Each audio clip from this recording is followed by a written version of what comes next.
Welcome to 10 Bestest, where we sift through the noise so you don't have to. I'm Karen McFarland-Holman. And I'm Brian Hart.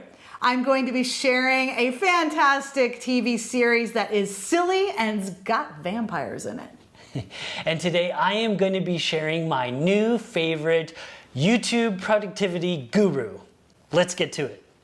My cool sheet. I am so excited to talk about this one, and I can't believe I haven't talked about it yet, but I think I know why I didn't. This is a TV series, and it's a movie, What We Do in the Shadows.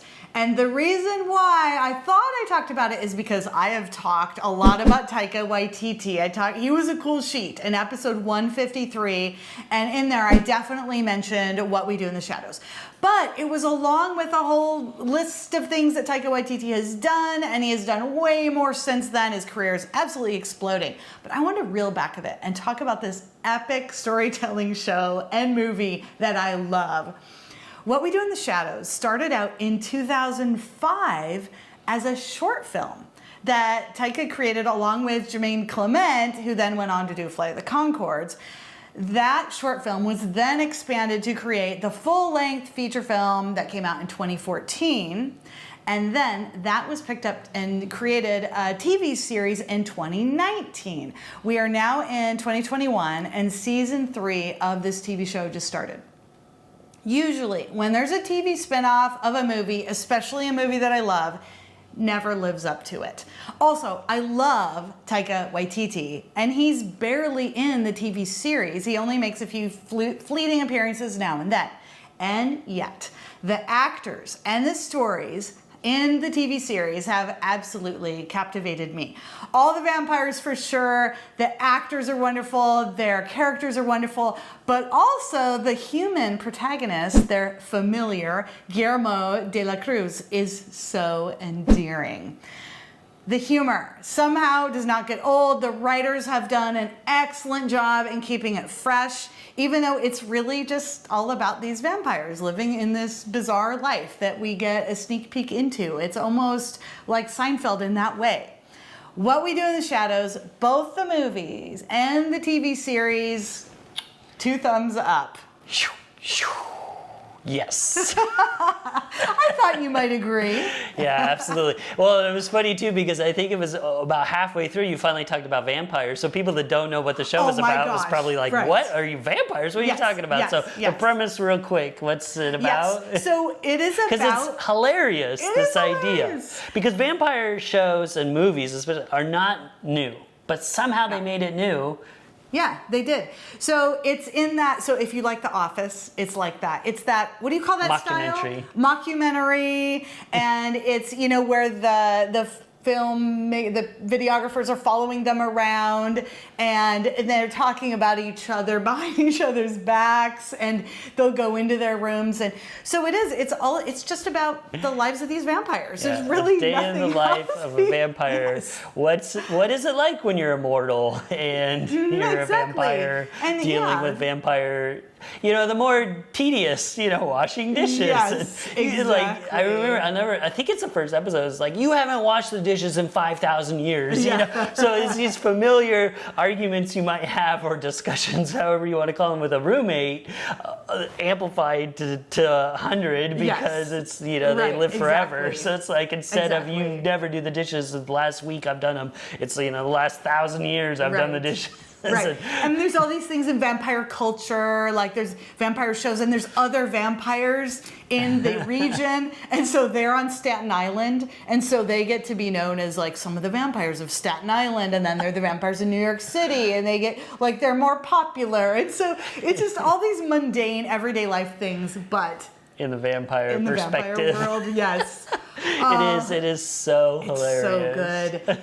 It's so good. And again, I brought this up before. I'm not huge on watching TV, but this one, I watched this one. It's so dang good. And what you said is it doesn't get repeated and mundane. You would think that this joke would get old after a season. It does not. I don't know how. After a whole movie and the TV show, it's always funny. And it is, because it's just such good writing from these people. And I know I've always talked about how I met Taika Waititi, I also met the entire cast of What We Do in the Shadows That's when the right. movie premiered. Oh, I now remember you Taika telling me wasn't about that. there for that specific one, but I was huge in the Flight of the Conchords. Of course, I knew nothing about this movie because it's the first one. Yeah. I never saw the short, but I was a huge Flight of the Conchords, and I talked to Jermaine. Taika, no, I don't think Taika was there. And one of the other main guys wasn't there, but everybody else, everybody from Flight of the Conchords and the cast were there. The guy that plays Murray in Flight of the Conchords was in a full bear suit, even though he was one of the werewolves, but he was in this, and I was like, I knew where he got the suit, and I was like, hey, you got that from Kickstarter? This one, he was like, yeah. And then I had this really awkward, like total Flight of the Conchords exchange with Jermaine.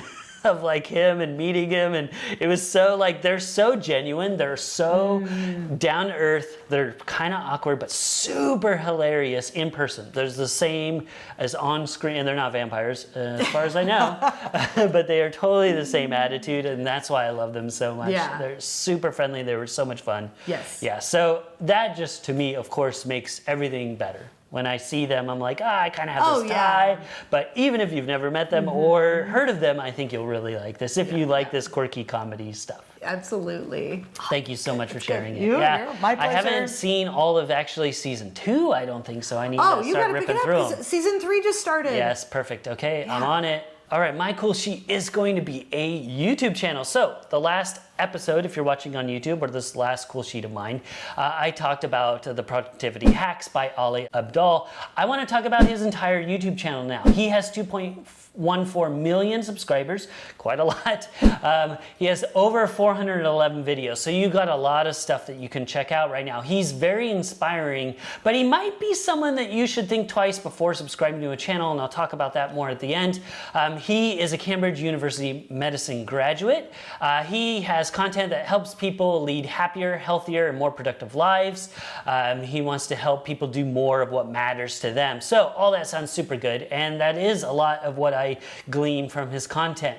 He has, of course, online courses. He's a lot on Skillshare, which I've talked about, so he has courses there. If you have a membership, you can check that out. He has blog posts, website, tons of things. He averages about 2 videos per week, so a lot of content, and I talked about that best productivity hacks of all time. He also has the easy way to achieve your goals, how to start a business with nothing in 2021, 10 mental models I use every day, tackling imposter syndrome. So all of these subjects that I'm really into, again, because I'm really into productivity and managing my time better so I can finish videos, and as work is getting busier, now that we're somewhat getting out of the pandemic, hopefully even more so, I just really need to be efficient, and this is a really good reminder of how to find the things. Again, it's finding the things that work for you. Now, I will say that for some people, this can be way too intimidating. I didn't know this existed, but when you see someone that's super, super productive, it can almost handicap you and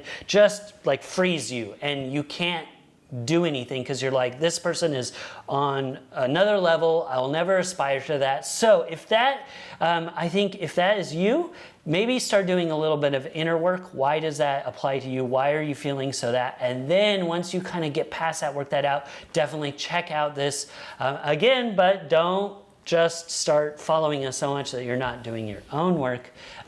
So that, again, that nothing principle, but definitely check out the YouTube channel, Ali Abdaal.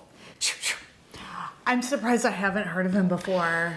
He Yeah. just sounds like he's in the things that pop up for me. A lot of that Absolutely, is I in know there. you will love him so much, and it was like that for me. I was like, I've never heard of this guy. He's gigantic, 2 million followers. How have I not? And now, of course, I see him all the time. And I'll actually be talking about that later in the show. Ah, interesting. As a preview, Okay. if you're watching on YouTube, a couple more shows in the next couple days. If you're listening to the podcast, stay tuned because that's going to happen. Yes. But yeah, there is, people I didn't know. I'm not like this. I am not the kind of person that's so intimidated. But I learned this when I was curating TEDx speakers, and I kept bringing, of course, you're bringing some of the most amazing people onto the stage. And there was a volunteer that was like crying, and not in the way that she wasn't at the time that she was supposed to cry at the talk. And I found out from my volunteer manager, I'm like, what's going on? Is this girl okay? And she's like, oh, she did. she found these people so amazing that it made her life feel meaningless. And I was like, wow. whoa.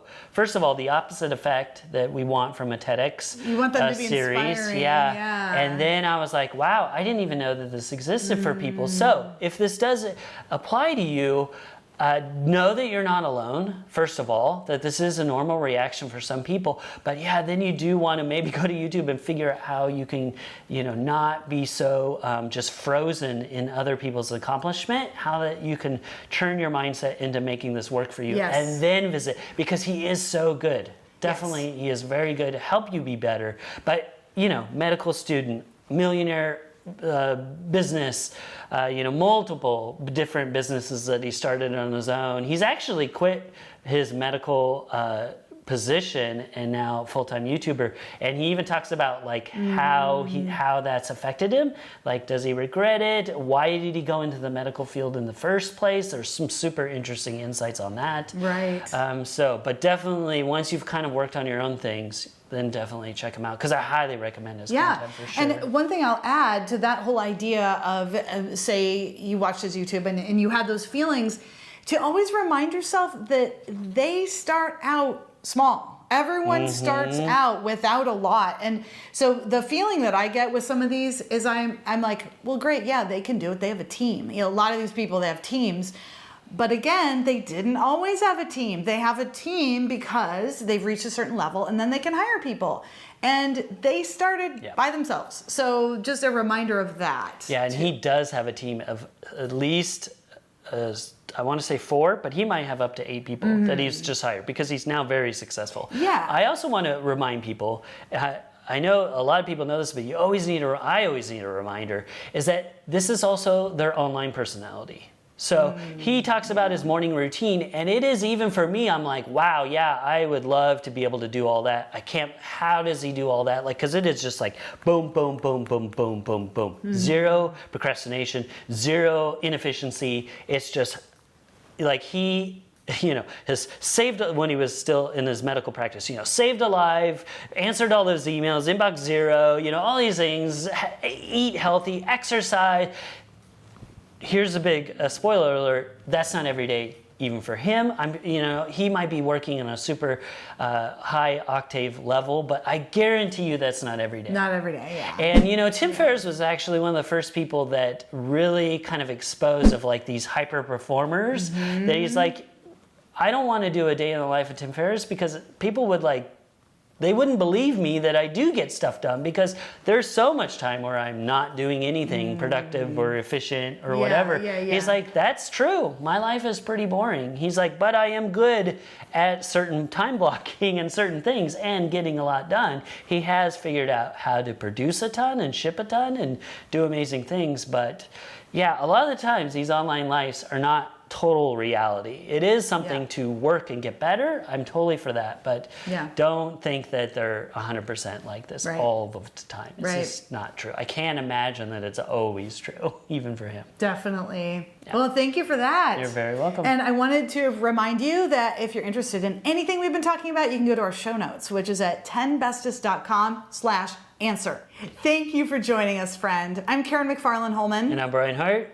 So tell us in the comments, have you seen What We Do in the Shadows, the TV show, and the movie? And if so, which one do you like better? And let us know in the comments, does someone like this inspire you, or do they intimidate you too much? Please like and tell a friend about 10 Bestest.